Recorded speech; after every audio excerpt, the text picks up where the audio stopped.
एलएससिनि सिङाव थानाय गासै 659फोरनो पिएमएवाइनि चेक राननाय हाबाफारि लादों। दिनै आसाम नाङैनो 3,24,234 सुबुंफोरनो गुबुन गुबुन एलएससि हिसाबै राननाय बायदि क'क्राझार जौगाखां खोन्दोनिफ्राय गासै 659 सुबुंफोरनो पिएमएवाइनि चेक राननाय हाबाफारि लादों। बे हाबाफारियाव एमएलए लरेन्स इस्लारि, एमएलए धनेश्वर गयारि, बारग' मन्त्रि प्रमिला रानी ब्रह्म, क'क्राझार ब्लकनि बिडिअ मृगांक कुमार दास, फावखुंग्रि ब्लक आरो देबोरगाव ब्लकनि टिसिएलसिसिनि मासिगिरिफोर आरो चेक मोनगिरि ओनसोलनि रायजो राजाफोरा बाहागो लादों।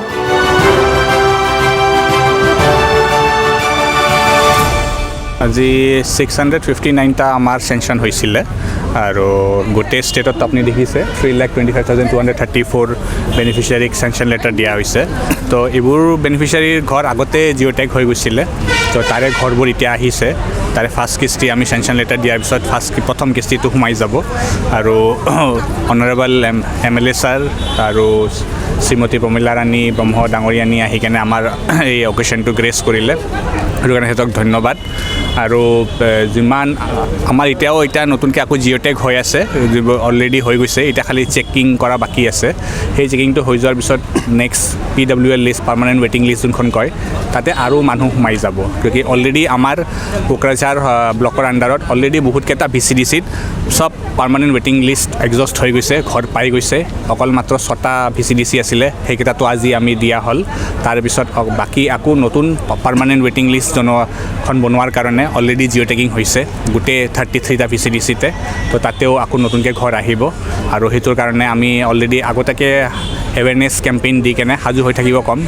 মানে কেতিয়াবা হয় যে পইচাটো আহে কিন্তু ধৰক ঘৰত কোনোবা মানুহ বেমাৰ আছে সেইটোত লগাই দিয়ে, সেইটো যেন নহয়। আমি বিচাৰোঁ যে ঘৰৰ পইচাটো যেন ঘৰৰ কামতহে লগাওক। তো সেইটোৰ কাৰণে মই এটা এৱেৰনেছ কেম্পেইনো কৰিম যে যেতিয়া নতুন ঘৰবোৰ আহিব চবে যেন নিজৰ ঘৰ পইচাটো যোনটো আহিছে ঘৰটো সাজি তোলে। সেইটোৱে আমাৰ মানে যেতিয়া ঘৰৰ আমি কমপ্লিট কৰি দিওঁ, আমাৰ টাৰ্গেটবোৰ কৰি দিওঁ, তেতিয়া নতুন ঘৰবোৰ আহি যায়। আৰু যেতিয়া নতুনলৈকে আগৰ টাৰ্গেট কমপ্লিট নহ'লে নতুন ঘৰ নাহে, সেইটো এটা আমাৰ দিগদাৰ হয়। ঘৰবোৰ সময়মতে কমপ্লিশ্যন নকৰিলে নতুন টাৰ্গেট নাহে, মানুহবোৰ ৰখি থাকে। সেইটো যেন নহয়, মই সেইটোৱে ক'ব বিচাৰিছোঁ। মানুহবোৰে যেন নিজৰ ঘৰটো যে টকাটো পাব ভালকৈ ইউটিলাইজ কৰি কেনে ঘৰটো যেন ধুনীয়াকৈ বনাই লয়। ঘৰটো নিজে বনাই ল'ব নাই, ঘৰটো নিজেই বনাব লাগিব। আমি টকাটো তেখেতৰ একাউণ্টত, পাৰ্চনেল একাউণ্টত ভৰাই দিয়া হ'ব, DBT কৰি দিয়া হ'ব, ডাইৰেক্ট বেনিফিচিয়াৰী ট্ৰান্সফাৰ হ'ব। ঘৰটো নিজে বনাব লাগিব। दिनै आसाम नाङैनो 3,24,327 जे बेनिफिसियारिफोर दङ, बे बेनिफिसियारिफोरनो आसामनि गुबुन गुबुन जिल्लायाव LSC वाइसै राननाय जादों। जोंनि क'क्राझार नैबे LSCआव जोंनि क'क्राझार डेभेलपमेन्ट ब्लकनि सिङाव गासै 659 सुबुंफोरनो दिनै PMAYनि चेक राननाय जे हाबाफारि, बे हाबाफारिखौ खालामनाय जादों। थारैनो बेयो गोजोनथाव मोनसे हाबाफारि। दिनै आसामनि गिबि मन्थ्रिया बे हाबाफारियाव जानानै बिथाङा फोरमायदों जे बेयो आगोलनिमोन आरो थांनाय समफ्राव गोदानै जे जिअ' टेकिं खालामनाय जादों, सार्भे खालामनाय जादों, बेखौ उननि समाव होनाय जागोन होननानै बुंदों। बेनिखायनो थांनाय मासाव बा बिनि सिगां दान मोनथाम मोनब्रैनि सिगां जेराव जिअ' टेकिं सार्भेफोर खालामनाय जादोंमोन बेखौ उननि समाव मोनगोन।